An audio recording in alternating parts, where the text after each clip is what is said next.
Bienvenidos a Sin Lugar para los Débiles. Vamos a seguir analizando. Vamos a tratar de ofrecerles disparadores para reflexionar qué pasa cuando la violencia es la regla. La violencia que genera la inseguridad, la violencia de la reacción ante la inseguridad, la violencia de los medios. Muchos podemos decir, otra vez para hablar lo mismo, sí, pero si no podemos desatar este nudo, no sé hacia dónde vamos. La verdad es que a quien les habla les preocupa y mucho. Y mucho. Arrancamos Sin Lugar para los Débiles. La realidad que vivimos nunca es solo una foto. En todo caso es una película. Puede ser una película del género que quieran, según dónde nos posicionemos. Puede ser una película de terror, puede ser una película para entretenernos. Lo que está claro es que la película puede conformarse de distintas fotos, pero nunca es una foto. Y quiero proponerles para esta noche que podamos analizar juntos qué es lo que sucedió desde que se asesinó a Daniel Barrientos, a este trabajador, a este colectivero, que le arrebataron la vida de un minuto para otro. ¿Por qué? Porque hay inseguridad, sí, claro, la hay. Sí, claro, la hay.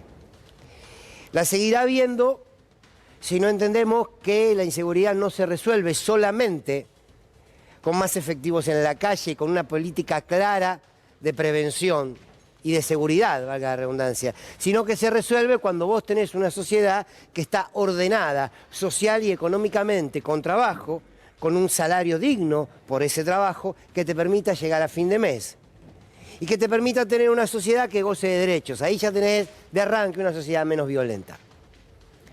Ahora quiero detenerme y pensar todo lo sucedido hasta hoy, insisto, como una película, pero comenzando foto por foto. La primera foto, la que está allí arriba, y es la que tenemos que respetar, y es la que tenemos que poner de relieve, y es la que tenemos que reclamar que no se repita, es la foto del asesinato a Daniel Barrientos. Esa es la foto principal, ¿eh? Que nadie se equivoque. La foto de un asesinato a causa de la inseguridad. Y ante esa foto, el respeto, ante esa foto, el dolor, ante esa foto, el abrazo y la solidaridad para con los familiares, ante esa foto, el reclamo porque haya más seguridad. Es deber del Estado, no hay duda de esto, cualquiera sea quien administre el Estado. Esa es una foto. Insisto, no voy a permitir, y sé que ustedes tampoco, que nadie nos manche esa foto.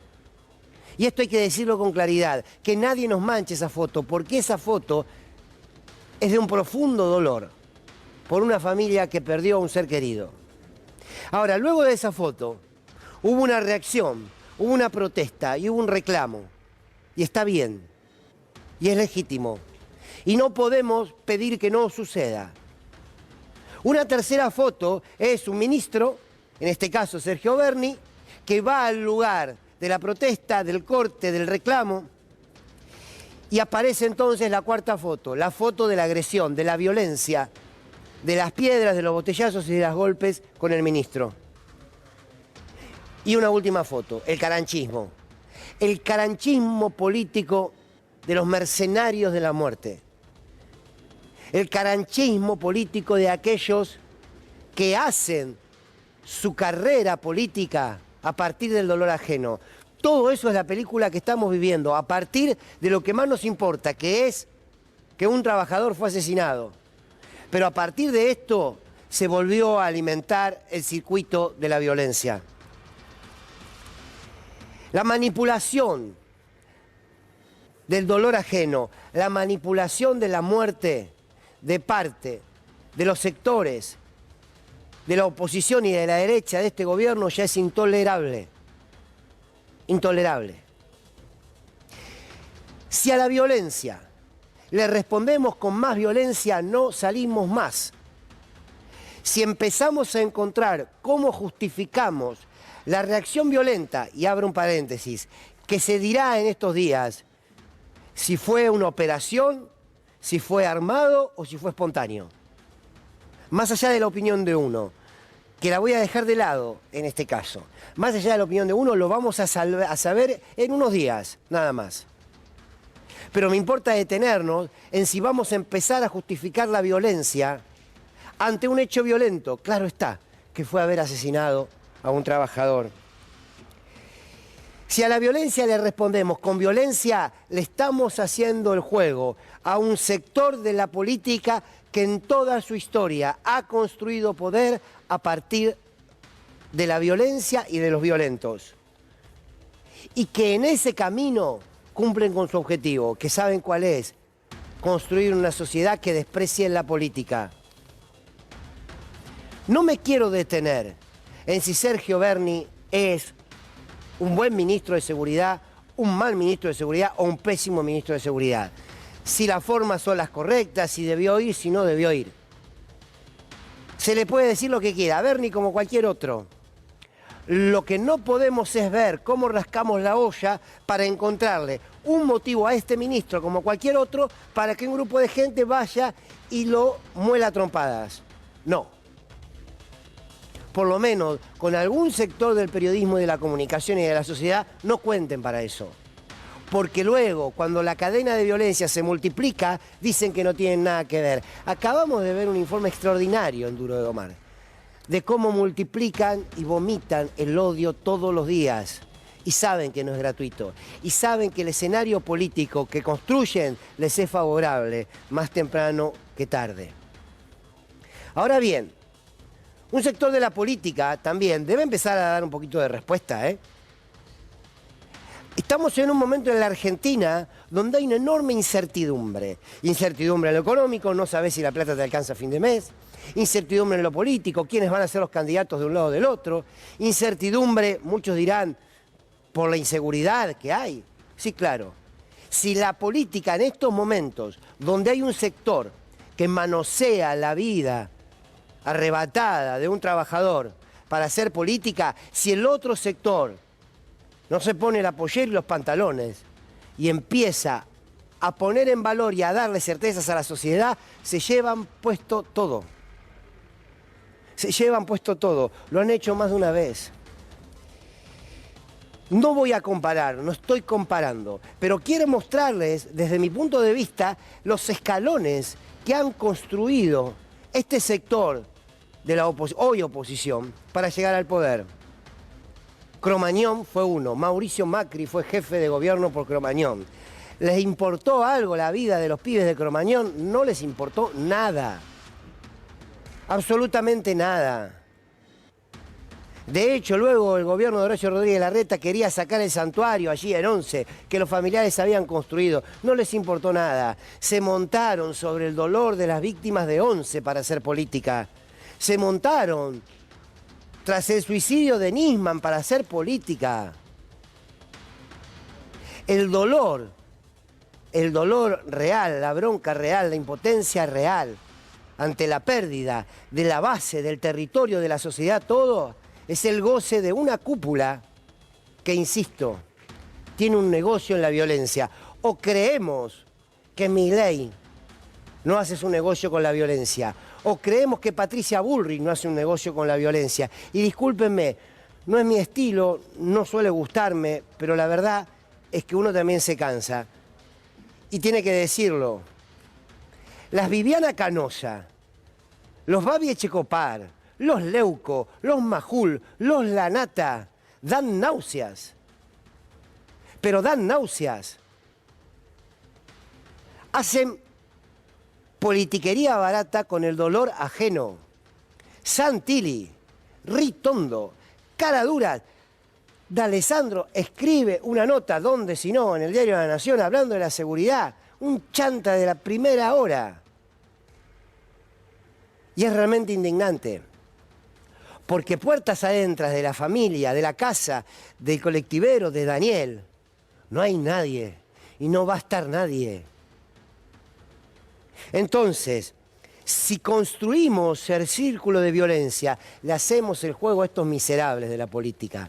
Hoy como sociedad tendríamos que estar reclamando justicia, tendríamos que estar viendo de qué manera esto no se puede repetir. Claro que reclamándole al ministro Berni. Por supuesto que sí, si se lo reclamamos a la ciudad de Buenos Aires, que cuando muere gente en esta ciudad, cuando es asesinada, Larreta sale automáticamente y dice que es la ciudad más segura del mundo, otro mentiroso.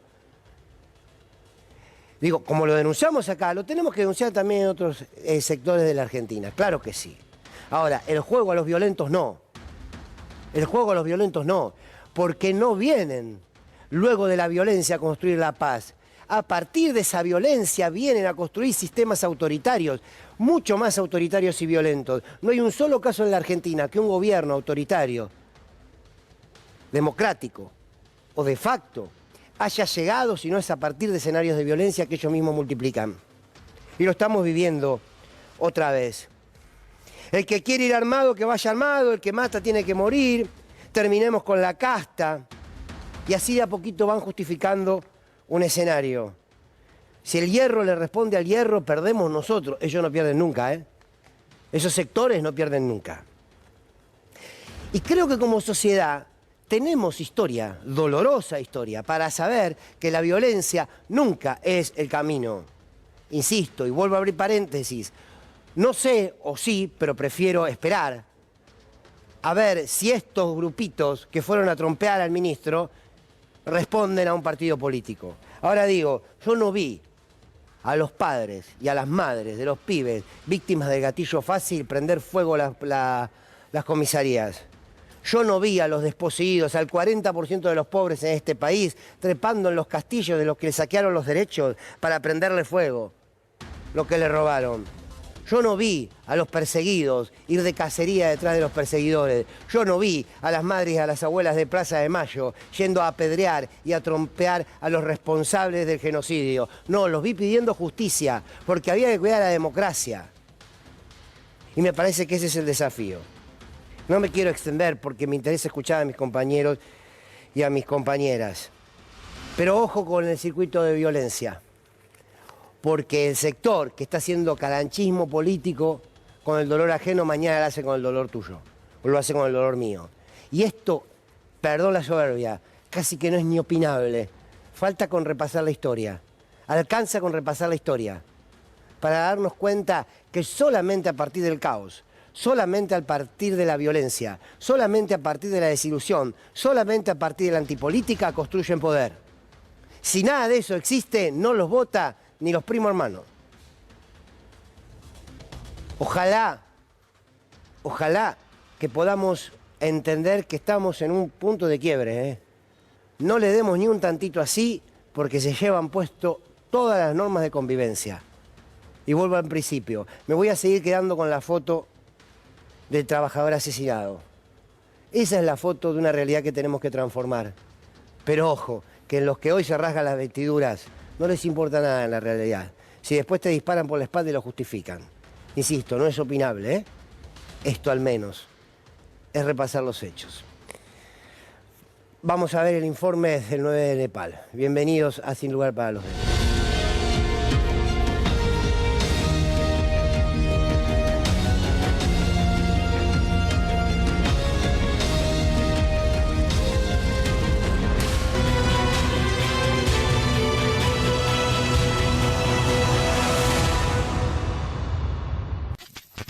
En Aves Exóticas, hoy hablamos del carancho. Matan a un colectivero a meses de jubilarse. ¿Cómo no indignarse? Esto sucede cuando, en vez de luchar de frente contra el crimen, se participa de un gobierno que avala la delincuencia. La alimentación es principalmente carroña.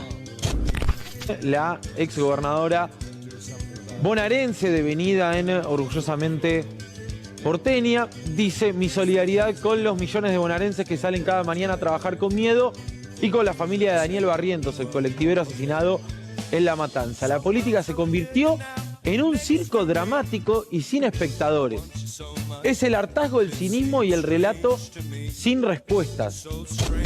El carancho habita en zonas abiertas, en la llanura pampeana, valle, pastizales e inclusive en zona urbana se lo puede ver.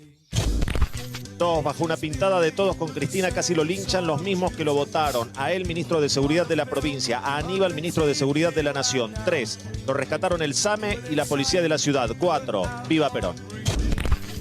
El carancho es una de las aves de contextura robusta. Tiene un cuerpo grueso.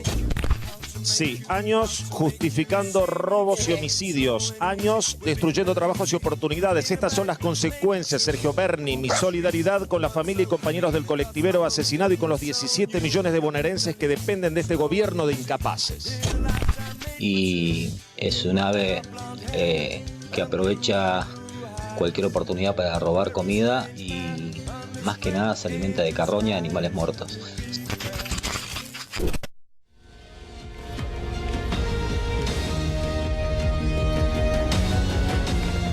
Muy buenas noches, Buenas Luana, noches. Mariano, Jorge y Nahuel. ¿Cómo les va? ¿Qué tal? Bueno, los escucho. Bueno, una vez más, ver este espectáculo lamentable. Hace poco recuerdo que hablábamos de lo que pasó con el caso tremendo de Lucio, del chiquito asesinado, y cuando tuvieron que sentarse para tratar la ley Lucio, abandonaron el recinto. Lamentablemente lo mismo va a pasar esta vez, los que hoy se rasgan las vestiduras por Daniel y hablan de un pobre trabajador al que asesinaron.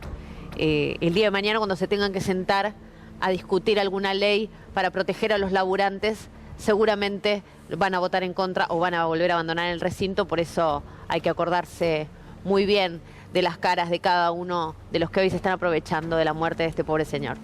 Quiero hacer un breve subrayado sobre Ricardo López Murphy, un dirigente que tiene por característica destacable, desde mi punto de vista, lo enfático que es en sus declaraciones y sobre todo en sus alocuciones en contra del gobierno y en particular respecto de la supuesta y muchas veces comprobable inutilidad de los actuales funcionarios. Quiero remarcarlo porque es un inútil entre inútiles y un dañino entre dañinos, porque no nos olvidemos que Ricardo López Murphy no solo fue un actor central de la alianza que gobernó el país interrumpidamente en 2001, producto de sus propias bestialidades, sino que fue echado del poder antes de la caída de la alianza y echado en buena medida por sus pares, es decir, por los propios, por la franja morada que se propuso no tolerar el recorte brutal que había dispuesto Ricardo López Murphy en las universidades, a los estatales, etcétera, etcétera. Por eso no deja de llamarme la atención que en el elenco de la oposición existan personajes como Ricardo López Murphy que al tipo de señalamientos que suelen hacer desde la oposición le agrega un énfasis que a mí me llama poderosamente la atención. Está en pleno campaña. Vamos a ver, que lo citás a López Murphy, vamos a ver el tuit, que es fresquito, es de 1 hora. Mirá, vos fijate acá, lo que vos marcás, Mariano, el cambio también de un tono con la historia que tiene, ¿no? El cobarde de Kicillof, después dice que no generan violencia, ¿no? El cobarde de Kicillof pretende culpar a Pato Bullrich por el patético episodio que protagonizó Sergio Berni. No sean ridículos, intentaron caranchear una tragedia y se dieron un golpazo de realidad. Mirá la palabra golpazo, ¿no? En referencia. Mejor intenten algo parecido a gobernar, que la gente la pasa muy mal. Si esto no es multiplicar, digo, ¿no? ¿Qué responsabilidad política y democrática puede tener López Murphy? ¿Sabés lo que pienso? La hipocresía de la derecha en Argentina tiene niveles exorbitantes, porque si realmente están preocupados, por ejemplo, por la inseguridad, que uno podría pensar que necesitaría más recursos para poner en las calles en términos de, por ejemplo, policías con mejores sueldos, con mejor preparación, es decir, un Estado más presente. Si quisieran realmente solucionar el tema estratégico, por supuesto, se necesitaríamos más industria, más trabajo, menos desocupación, menos pobreza, porque todos, sobre todo aquellos que estudiamos sociología, sabemos que hay una curva que es a más desocupación, a más miseria, a más pobreza, obviamente hay más delincuencia. Y esa es una curva no en la Argentina, en todo el mundo medida desde hace 2 siglos. Se llaman curvas homeostáticas. Una funciona, una crece, una... Entonces, la misma derecha que dice preocuparse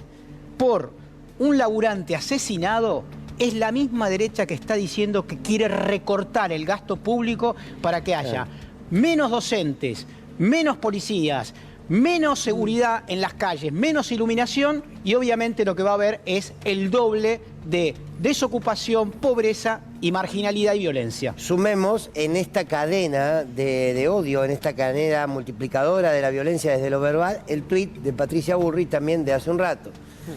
La mentira de las 9 de la noche, creo exactamente. La mentira, la cobardía de no asumir la responsabilidad de los hechos, la búsqueda de culpables y la bestialidad de las palabras del gobernador nos muestran que nunca la verdad será parte del relato kirchnerista. Ministro Berni, tenga la hombría de bien de un soldado, de renunciar. Y usted, gobernador, asuma su responsabilidad. A mí no me corren, no lo hicieron en el pasado, no lo harán ahora y menos aún en el futuro. A su cobardía la enfrentaré con mi coraje. Pero si es inocente debería estar tranquila, ¿no? Porque también eso es un dato. ¿Por qué tanto nerviosismo? La realidad es que Axel Kicillof mide bien en las encuestas. Entonces, claramente también se ve una animosidad ahí. Me parece que si no tienen la tranquilidad de la gente que se sabe ganadora caminando, ¿no? Esto de ganabas caminando y te bajaste, que le decían a Macri el otro día. El que gana caminando no está haciendo este tipo de artimañas para embarrar a otros. Sí, y el uso posterior, ¿no, Nahuel, de todo esto? Sí. ¿Qué es lo que genera esta indignación por encima A ver, vamos. de todo lo que Yo creo que sucede? hay varias cuestiones. La primera es qué paradójico que una república, que quienes se llaman liberales, quienes supuestamente defienden las nociones de república, después apelan permanentemente a la justicia por mano propia, ¿no? Claro. Entonces, acá fíjate la gran paradoja, ¿no? Se apela a la justicia por mano propia, quienes después dicen defender la república, las leyes, lo legal, frente al populismo que avasalla las instituciones. Primera gran contradicción. Segunda cuestión, y es más preocupante que eso, es se apela permanentemente a una justicia que lleva una demagogia punitiva, es decir, esta idea de vamos permanentemente pensando que se resuelve con castigo, cosa que después no sucede. Y lo tercero, que yo creo que lamentablemente frente a esta derecha, que como hemos dicho muchas veces, corrió más a la derecha en los últimos años, es muy probable que de acá hasta las elecciones vivamos situaciones en busca de caos. Corridas cambiarias, situaciones de violencia social, situaciones de violencia política. Vamos a ir a ese escenario, lamentablemente, por eso es muy importante, porque acá se rompió el pacto democrático. Bueno, vos recién estabas hablando de cómo seguramente vamos a vivir todos escenarios violentos, de desestabilización y de caos, precisamente porque es el único territorio en donde luego pueden construir un electorado que les haga ganar las elecciones. Fíjate, en el mismo sentido de lo que vos decís, Nahuel, habló hoy Santilli. Hoy estamos viendo un muerto, y un muerto que nos duele, y esto hay que, no aguanta diciembre, un cambio de gobierno. Acá hay que tomar decisiones políticas, es decir, sacar a la fuerza a la calle, proteger a los ciudadanos. No banca a diciembre, ¿no? Sí, la verdad que las declaraciones de la oposición a esta altura no deberían sorprendernos, Claro. y este tipo de acciones son ya una moneda lamentablemente corriente en la política argentina.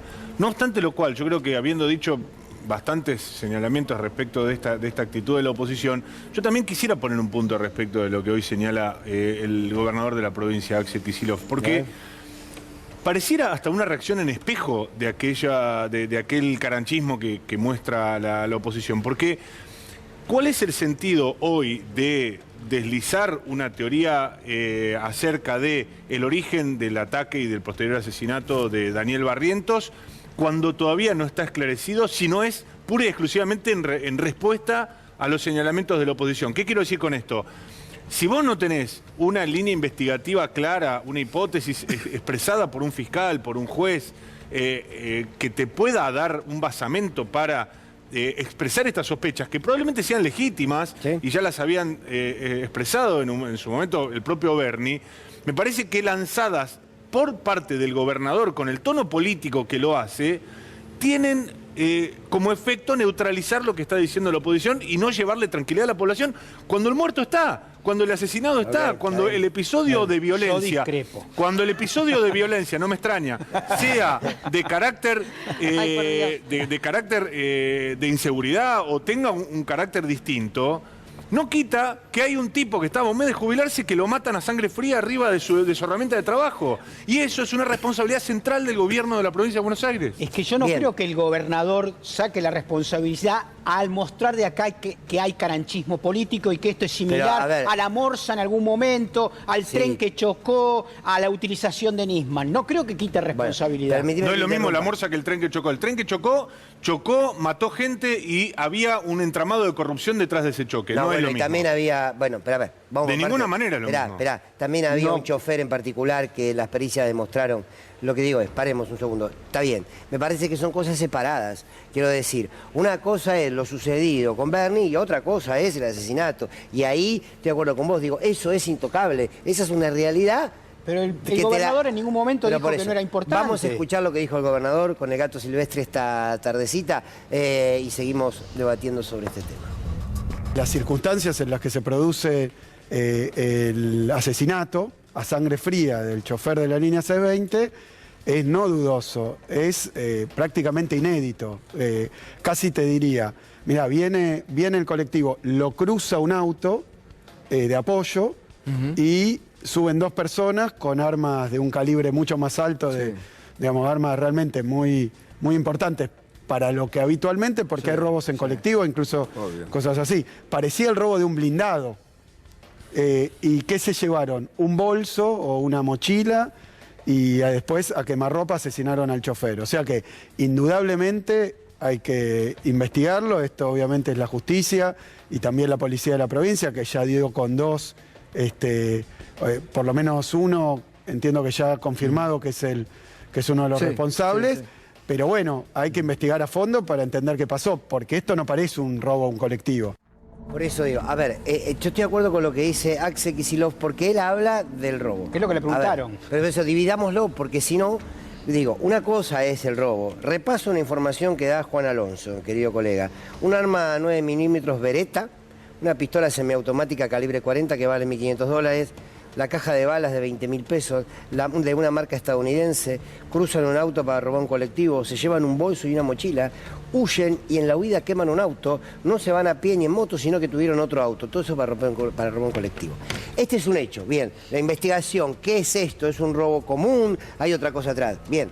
Lo segundo, lo más importante es que asesinaron a alguien. Sí, esto me parece que lo plantea Mariano. Sí, y ahí ¿dónde estaba el Estado en todo ese digo, proceso? ¿No? Ahí En todo ese respuesta. despliegue cuasi Y militar, otra cosa que es cierto y es inobjetable. Y otra cosa es, hay una operación detrás de los golpes a Bernie. Me parece que son tres discusiones que hacen, insisto, son tres fotos que hacen a una película. Las dos fotos últimas van de la mano porque es muy sospechoso que alguno de los que probablemente participó en la agresión a un ministro cobardemente, curiosamente está ligado a Patricia Bullrich. Entonces, digamos, no hay casualidades acá. Ahora, lo único... La verdad es que esto, ¿por qué pasa? Porque Capuchetti, desde que no se investigó el intento de asesinato a Cristina Fernández de Kirchner, acá vale todo. Acá vale todo. ¿Saben por qué? Porque la derecha puede hacer cualquier cosa, porque tiene la complicidad de la justicia que no va a ir a fondo. Va a ir a fondo en este caso cuando probablemente el que le pegó a Bernie es parte de una patota ligado a Patricia Bullrich. Es una pregunta que dejo retórica. Está bien, pero insisto, está bien, yo estoy de acuerdo. El problema es que hay que diferenciar. Está diferenciado. Recién le preguntaban a Axel respecto a lo llamativo del afano. Realmente bastante llamativo, ¿eh? Unos muchachos que salen de caño con esos caños para afanar una mochila de una nena, además que estaba en el primer banco, y Sí, suena en un sospechoso. Ahora, ¿qué responde el Estado bonaerense cuando los choferes, con la legitimidad que puedan tener, Sí, pero el le Estado bonaerense le dio el dinero a las empresas de transporte para que pongan las cámaras. ¿Y controló que sí que lo hicieran? No, bueno, pero le querés buscar la quinta pata al gato. No. Digo, está bien. No, ¿La no pusieron o no la no es pusieron? la quinta pata al gato. ¿La pusieron o no la pusieron? No es la quinta pata al Pero gato, ¿la Fer. pusieron o no la pusieron? Pero no es la quinta pata al gato, porque si vos aplicás fondos en un sector donde sabés que esos fondos habitualmente se diluyen con otros objetivos y no tenés los organismos de control o no los aplicás en función de la necesidad que tiene la sociedad de sentirse más segura en el transporte público, la verdad que estás tirando plata. La verdad que estás tirando plata. Y esto es algo que relevan en el sector, esto te lo dicen los gremios, esto te lo dicen en el sector de los empresarios del transporte automotor, los propios empresarios del transporte automotor. ¿Por qué? Porque acá lo que hay de fondo es un sistema arcaico, totalmente desactualizado, anquilosado y dañino de subsidios al sector que se han convertido en el único recurso financiero que está detrás del transporte público. En lugar de tomar el transporte público y eventualmente estatizarlo, lo que hace el Estado es poner el 90% del costo de los servicios y entregárselo a empresas a las que después no controla. Entonces ahí tenés un problema, porque la guita la pone el Estado y ahí sí es un Estado bobo Y cuando que después no sabe a dónde va esa estatizar, plata. cuando querés estatizar, la misma derecha te salta al cuello diciendo ¿cómo vas a estatizar? Eso está mal, etcétera, etcétera. Bueno, si no tomás nunca una decisión porque la derecha te salta al cuello, la verdad que, ¿qué tipo de gobierno y a favor de quién estás haciendo? No estás teniendo un gobierno activo que tiene las potestades y tiene los resortes para darle una respuesta al pueblo. Porque si vos te parás ante la sociedad, si vos te parás ante la sociedad y le decís, ¿saben qué, muchachos? No puedo, bueno, entonces dedicate a otra cosa. También me parece que salió de forma tan vehemente sectores de la oposición, porque paradójicamente la inseguridad, que supuestamente siempre es un terreno donde se sienten más seguros, es decir, donde de alguna manera siempre han tenido más profundidad. La verdad es que en los últimos meses de Rosario hasta acá estaba haciendo un poco de agua el discurso de Juntos por el Cambio en materia de inseguridad. Es decir, cuando se fue con los gendarmes a Rosario, cuando aparecieron casos en la ciudad de Buenos Aires que contrastaban que no era la ciudad más segura del mundo. Entonces me parece que también hay un uso de alguna manera de los sectores hoy opositores de agarrarse de este caso para profundizar de nuevo en una línea, en la confrontación política electoral de marketing que va a tener que ver con la idea de asociar populismo e inseguridad. A mí me parece que hay muchos interrogantes que genera todos estos hechos.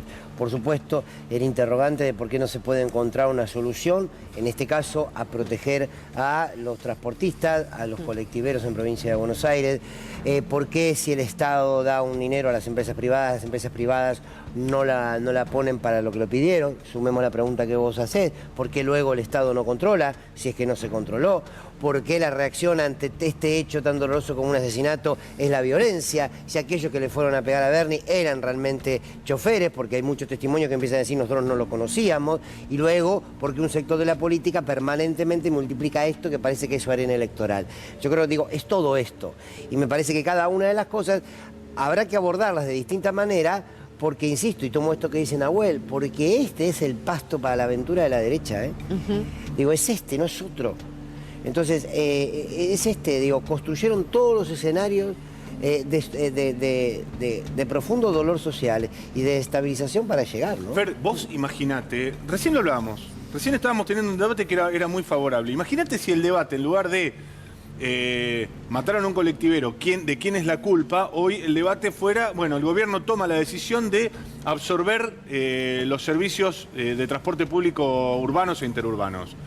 Y entonces el debate ahí sí se traslada a la política y empezamos a ver, bueno, cuáles son las razones, cuánta guita se pone, cuánto guita le cuesta y de qué manera es un salario indirecto, que también es cierto, para el trabajador, el subsidio que el Estado sigue poniendo. Porque el Estado es bobo en algunos aspectos, pero el Estado es profundamente necesario cuando mantiene un costo teóricamente irreal sobre los Pero Mariano, vos y yo sabemos... Pero pará, entonces...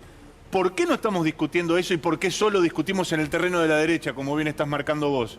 ¿Por qué no hay una agenda que se le contraponga? Porque siempre el gobierno, teóricamente nacional y popular, está corriendo detrás de la demanda de la derecha. Y en lugar de poner a un ministro de Seguridad, que probablemente sería más lógico para las demandas del sector político que votó a Axel Kicillof, se pone a un ministro de Seguridad para agradarle a otro tipo de sectores con una gestualidad que probablemente tuvo que ver también con este episodio.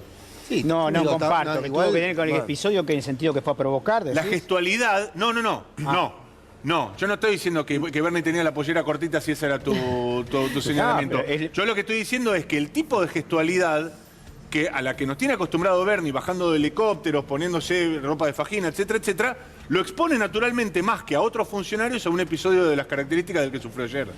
Sí. Pero si no va, dicen que no pone la cara. No, también hay que decir que... ¿Quién dice?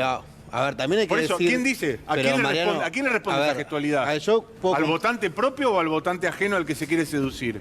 Estoy haciendo una discusión política, Yo lo que digo es... discusión política. Bueno, dentro del Frente de Todos hay distintas miradas sobre la seguridad o la inseguridad.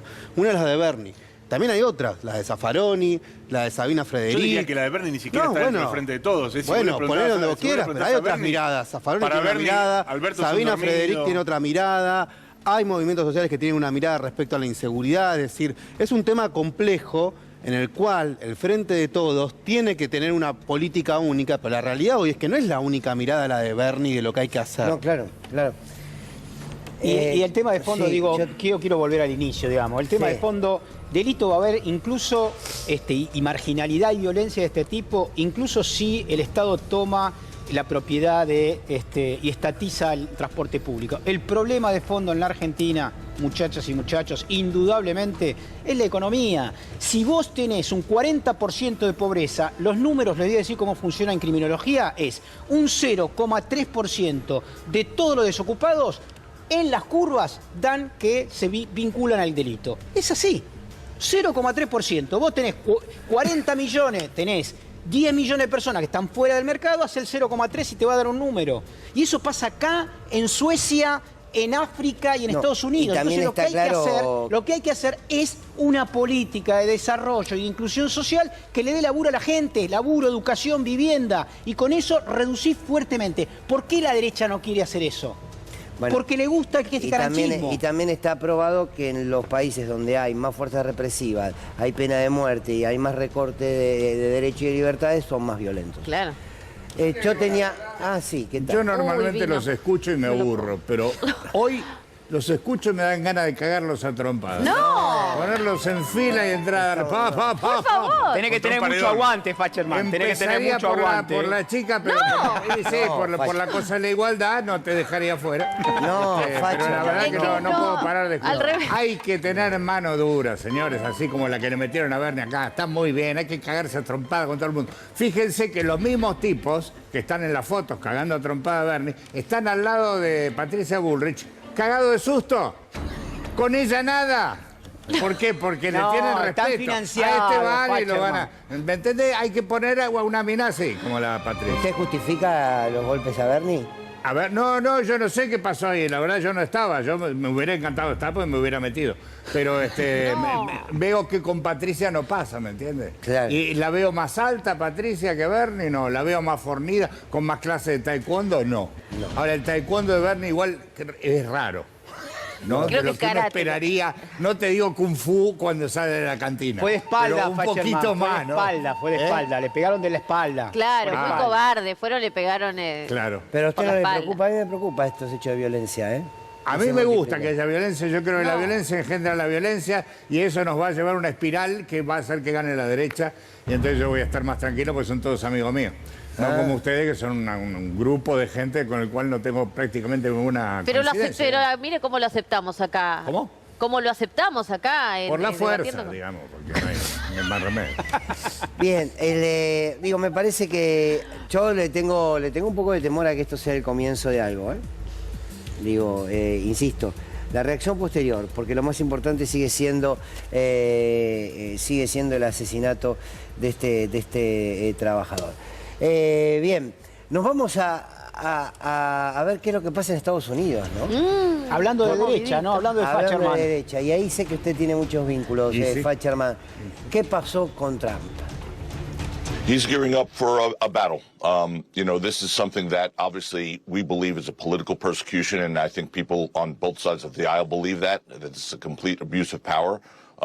He's a tough guy, George, as you know, and he's someone who's going to be ready for this fight.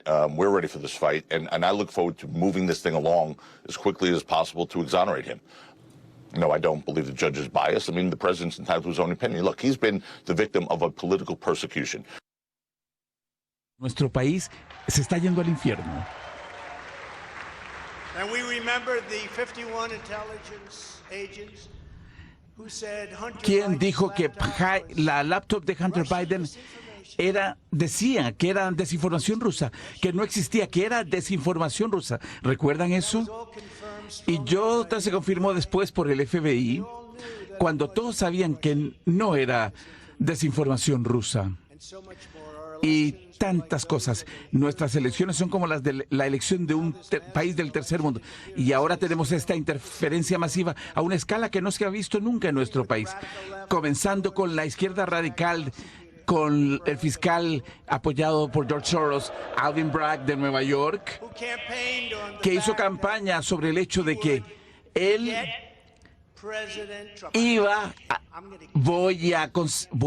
voy detrás del presidente Trump. Jorge. Bueno, mira, es la primera vez en la historia de Estados Unidos que un expresidente es acusado en este caso por 34 cargos, entre ellos, digamos, intentó pagarle a una prostituta para que no diga que se acostó con ella e incluso llegó a decirle que si se llegaba a hablar iba a tener problemas. Es decir, es un expresidente. Dentro de otros expresidentes de los Estados Unidos, ninguno fue acusado previamente, por ejemplo, de tirar 2 bombas nucleares en los años a finales de la Segunda Guerra Mundial, donde murieron 300.000 personas.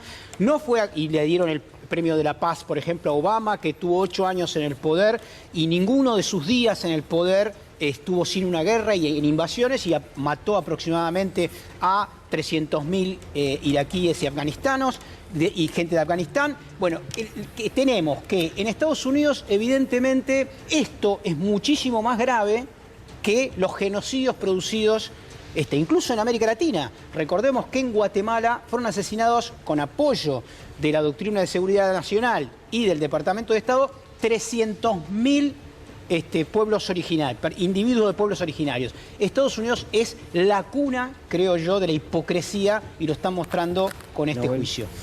No, me parece, por un lado también es paradójico que no sea juzgado por lo que pasó con el Capitolio, cuando lo ocuparon y hubo asesinatos y sí por esto. Y sí pondría también el eje de qué van a hacer los demócratas frente a esto, porque la realidad, pensando en los próximos meses, es que el fenómeno Trump va a crecer en Estados Unidos. Es decir, va a crecer, bueno, va a crecer porque Trump existe más allá de Trump, es decir, está expresando a un sector del Partido Republicano que arrancó con el Tea Party, que sigue vigente, que cada vez va a estar más en una escalada de violencia, y ahí siempre va a haber el gran dilema, es decir, el Partido Demócrata sigue oponiéndole personajes como Hillary o Biden, o por el contrario, Bernie Sanders y otros espacios políticos que están dentro del Partido Socialdemócrata cobran mayor relevancia, porque lo cierto es que en la medida que sean personajes más de tinte moderado, bueno, la cuestión es que esta agenda ultraderecha que propone Trump sigue ganando terreno, aunque no esté en el gobierno. ¿Se entiende la paradoja esta? Sí, o sea, claro. Trump no está en el gobierno, pero en las calles, en los medios y en lo que tiene que ver en la acumulación de poder, va creciendo. O sea, por lo menos se ha mantenido vigente aún después de una derrota electoral. Sí, No, que hubo una cosa también de la que no hay vuelta atrás y que fue el surgimiento del movimiento Me Too, que surgió con Trump en el poder. Y que eso no es casualidad que sea también una llamada de atención, ¿no? Como toda esta embestida de la derecha, la respuesta... No sabe, claro, el movimiento feminista, bueno, de las mujeres denunciando abusos y acosos dentro de la industria cinematográfica y en otros ámbitos, y como respuesta también a la propuesta que tenía Trump, ¿no? Que asumió siendo un misógino, un machista. Por eso también ahora creo que un poco está pagando las consecuencias. A mí lo que me preocupa de la posibilidad de que Trump retorne es que hubo todo un proceso de gobiernos populares en la región que transformaron la realidad de sus pueblos, que redujeron la pobreza.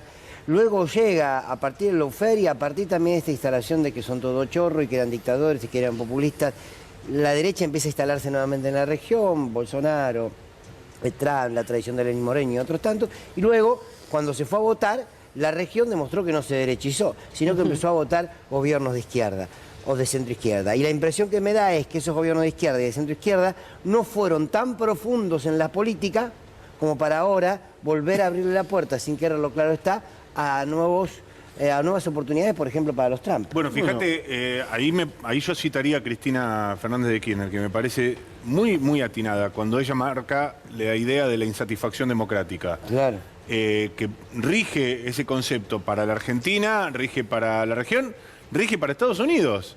Es decir, vos ves en Estados Unidos una imposibilidad del gobierno demócrata de producir las transformaciones con las cuales llegó al poder, la idea de una mejoría en la calidad de vida de las grandes mayorías, etcétera, etcétera. Ahora, esa misma insatisfacción democrática con otros vectores, con otras necesidades, con otras demandas no satisfechas, está presente en Argentina.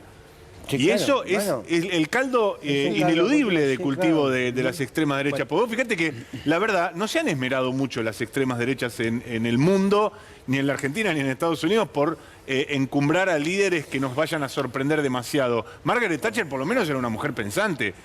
Donald Sí, Trump claro. es un monigote. Mauricio Macri, la verdad que ¿Cómo no le es nada cae? para enorgullecerse. ¿Cómo le vas a decir Perdón. monigote a Trump? Ya Perdón. Acabas de quedar afuera. Para mí, con este comentario, digamos, yo diría... cierra la Ganaste un puerta de ese enemigo, cinco, Mariano. No lo dejen entrar más. Usted sabe que tengo una sorpresa para usted, para que serio me dice? sepa que algo de cariño le tomamos en este Ay, mire, Sí, un yo poco lo pensé que usted queremos. ya no podía esperar Hay un nada. mensaje que nos lo mandaron para usted, ¿En serio? viene de los Estados Unidos. ¡Ay, qué emoción! A ver. A ver.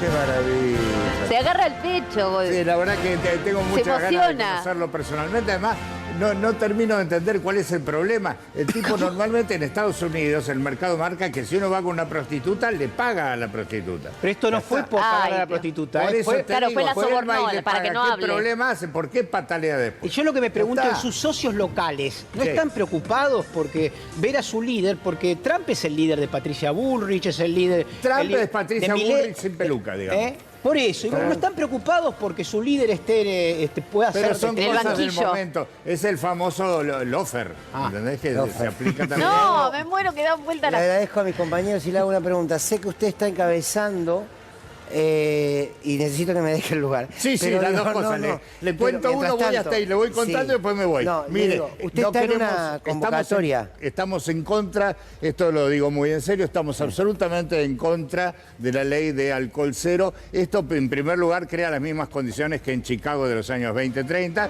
¿no? Porque va a crear un Al Capone que va a venir a traer el alcohol que no se pueda tomar. Y la velada idea de todo esto es dejar afuera a gente como Patricia, ¿no? Como Juez, que se toma su fernecito, o como Ritondo, que para bajar tiene que también... No, escúcheme. Digo porque la se proyecta campaña, un la poco- campaña de Patricia Bullrich. Sí. ¿Cómo la puede sintetizar? Y la vamos a ir comparando con Cristina todo el tiempo. Por ejemplo, yo tengo el primer Sí. spot es, por ejemplo, a Cristina se la persigue por los montos de la obra pública, en cambio Patricia es público que era monto. ¿Me entiendes? Bueno, Son cosas así. bien, siga, pero sé que está preocupado por eso. Sí, vamos a trabajar intensamente. Tú no te metas, es el texto que escribió para nosotros, para esta noche, José Luis Lanao. Ya lo empiezan a tener a José Luis. Tú no te metas. Las verdaderas pandemias mortales de este mundo son el hambre, la pobreza, la inmigración masiva, las enfermedades de los países pobres, la violencia, el odio obsceno, salvaje, irracional. Pero estos males endémicos no causan miedo, ni pánico, porque no se transmiten a través del aliento. Nos hicieron creer que después de la pandemia dibujaríamos un mundo mejor, más cercano, más solidario. No fue así. Regresamos a la estepa. El no te metas está más vigente que nunca. Goza de muy buena salud. Esta mañana, el nene llegó de la facultad muy excitado. Tuvo que correr delante de la policía. Hubo gases lacrimógenos, balas de goma y algunos heridos. Mientras se sentaba a la mesa y le contaba a su papá lo sucedido, su padre le dijo: hijo, no te metas. Su progenitor nunca se metió en problemas, claro. Con 20 años alcanzó la universidad y con 40 amaneció siendo CEO de una multinacional. Con el tiempo se convirtió en un economista de prestigio, empecinado en reducir el Estado y en triturar el gasto social. Ahora se encuentra sentado en el comedor de su casa, rodeado de muebles lavados de estilo nórdico y cuadros abstractos colgados de la pared. Al momento del café llega su hija, un poco exaltada, viene nerviosa, después de asistir a una reunión en el trabajo donde se reclamaron algunos derechos. Mientras empieza a contar lo que sucede, su mamá le dice: hija, no te metas. Esta advertencia de hijo, hija, no te metas, transmitida de generación en generación, ha fabricado por lo menos dos tipos de ciudadanos. Unos en forma de pacientes ovejas y otros en forma de lobos esteparios. Solo nos queda el engaño de lo que somos. ¿Cómo me gustó esto? Solo nos queda el engaño de lo que somos, el olvido de lo que hemos sido y la negación de lo que podemos ser. En ocasiones nos jugamos la vida en los deseos, como ese enfermo que necesita un trasplante de corazón y deciden ofrecérselo dos. Uno de un joven deportista y otro de un viejo ejecutivo del Fondo Monetario Internacional. El paciente elige el segundo corazón. Sorprendidos le preguntan, ¿por qué? Hombre, es que no se ha usado demasiado. Hasta mañana. Aquí tiene un lugar, aunque no para los débiles. Chao.